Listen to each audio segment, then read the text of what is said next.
So quantifiers are words that express quantities, hence the name quantifier.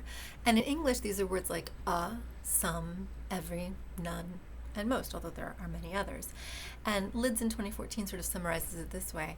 We have words whose meanings make reference to specific quantities, like actual numbers, like 1 and 2 and 3, to approximate quantities, like a few, several, to the existence, like some or any, to universals, every, all, and to comparisons among quantities, like more or most or less, right?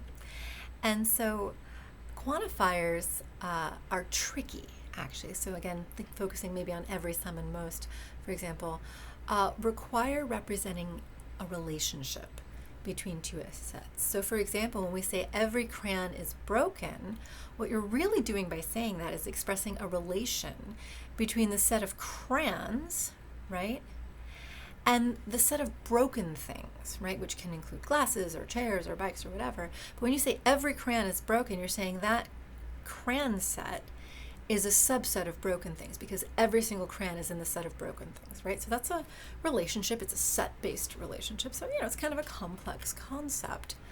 And again, another way to talk about this was done by Wagner in 2010. The first problem is simply one of abstraction. These words are not tied to concrete reference. It's not like you can say, look, it's an every, look, it's a some, right? It's not how it works. These words can be applied to any noun with only a few constraints, right? And in addition, their meanings are actually highly contextually defined. So what do I mean by that? Or what does Wagner mean by that? So even a single phrase like every girl, right, which is like saying that the set of girls, all of them, every girl, even that's going to, in practice, pick out a different set of girls and a different number of girls, depending on whether the context of the discourse is people in my class or say people in my family or people I can see, right?